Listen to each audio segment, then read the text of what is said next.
যদি শান্তি চাও তাহলে এই দুটি কথা কখনো কাউকে বলবে না। আমরা সবাই জীবনে একটা জিনিস খুঁজি, শান্তি। তুমি হতে পারো গরিব, হতে পারো ধনী, হতে পারো ব্যস্ত বা বেকার, কিন্তু একটা ব্যাপার সবার মধ্যেই এক, সবাই চায় অন্তত নিজের ভিতরে শান্তি বজায় থাকুক। কিন্তু আশ্চর্যের বিষয় হলো এই শান্তিটুকুই আজকাল সবার জীবনে খুব বেশি অনুপস্থিত। সারাদিনে আমরা শত শত কথা বলি, বন্ধুদের সাথে, পরিবারের সাথে, সহকর্মীর সাথে, কিন্তু জানো কি সেই কথাগুলোর মধ্যে এমন কিছু কথা আছে যা বলে ফেললেই তোমার জীবনে অশান্তির বিষ ঢুকে যায় নিঃশব্দে। তুমি বুঝতেও পারো না কোথা থেকে ঝামেলা শুরু হলো। আজকের ভিডিওতে আমি এমন দুটি কথা বলবো যা অনেক মানুষ প্রতিদিন বলে, অনেক সময় মজা করে, কখনো রাগে, কখনো অবহেলায়, কিন্তু এই দুটি বাক্যই জীবনে সবচেয়ে বড় অশান্তির কারণ হয়ে দাঁড়াতে পারে। যদি তুমি সত্যিই নিজের জীবনে মানসিক শান্তি চাও তাহলে ভিডিওটি মনোযোগ দিয়ে পুরোটা দেখো। এই দুটি কথা বলা বন্ধ করলেই তুমি বুঝবে শান্তি কোনো কঠিন কিছু না, শুধু একটু সচেতন হওয়ার বিষয়। তাহলে চলুন সেই কথাগুলো জেনে আসা যাক। 1. তুই কিছুই করতে পারবি না, তোর দ্বারা কিছুই হবে না। এই কথাটি তুমি হয়তো অনেকবার বলছো, বন্ধু, ভাই, বোন, আত্মীয়, এমনকি নিজের সন্তানের কাছেও, কখনো রেগে গিয়ে, কখনো হালকা রসিকতায়। কিন্তু তুমি জানো না এই একটি বাক্য কারো জীবনে আত্মবিশ্বাস চিরদিনের জন্য নষ্ট করে দিতে পারে। এই কথাটা বলার মানে কি? তুমি একবার ভাবো, তুমি একজন মানুষকে কেবল একটা ভুল বা দুর্বলতা দেখে চিরতরে হেরে যাওয়ার মানুষ বলে দিচ্ছ। এটা কি ন্যায়? এটা কি আদৌ যুক্তিসঙ্গত? এই কথাটা বলে ফেললে কি কি হতে পারে জানো?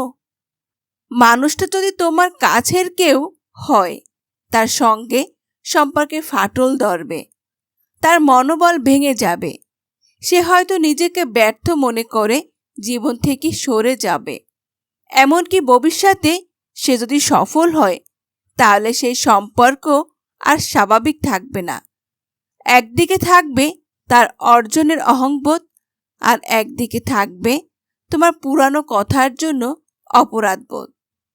আর সবচেয়ে গুরুত্বপূর্ণ বিষয়, তুমি নিজের মুখ দিয়ে এই ধরনের নেগেটিভ এনার্জি ছড়িয়ে দিচ্ছ, আর এই নেতিবাচক শক্তি ধীরে ধীরে তোমার মধ্যেও ফিরে আসে। কারণ যারা অন্যকে ছোট করে তারা আসলে নিজেরাও শান্তিতে থাকতে পারে না। এই একটি বাক্য শুধু সামনের মানুষটাকে না, তোমাকেও ধ্বংস করে দেয়।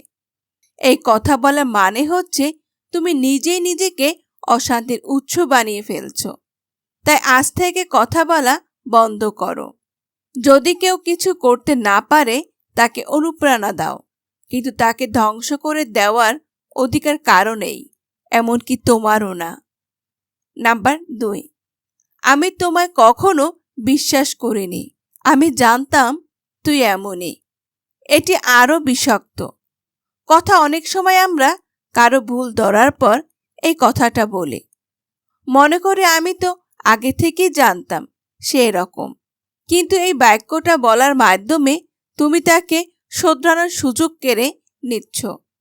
তুমি তাকে জানিয়ে দিচ্ছ তুমি তার প্রতি আগে থেকেই অবিশ্বাস পোষণ করো।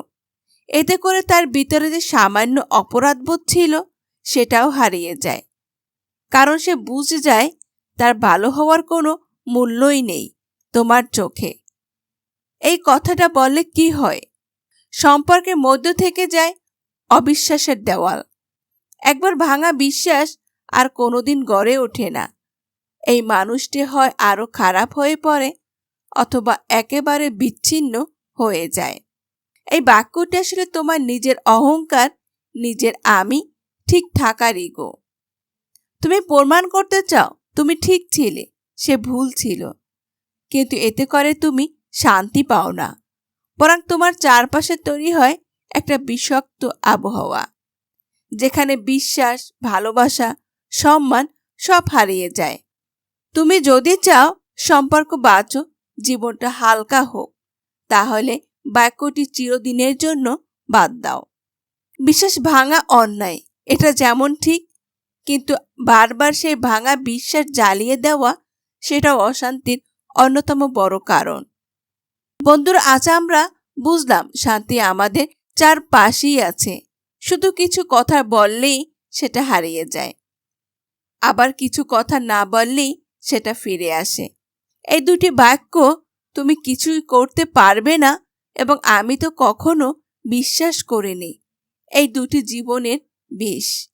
এগুলো বলা মানেই নিজের জীবনে আগুন লাগানো। তোমার মুখের কথা অন্যকে ভেঙে দিতে পারে, আবার গড়েও তুলতে পারে। তুমি কোনটা বেছে নেবে আজকের দিন থেকেই প্রতিজ্ঞা করো। আমি কাউকে ছোট করব না, আমি কাউকে অবিশ্বাস করার মতো কথা বলবো না, আমি শান্তির জন্য কথা বলবো, যে ঝগড়া নয়, তুচ্ছ নয়, অহংকার নয়। কমেন্টে লিখে জানাও।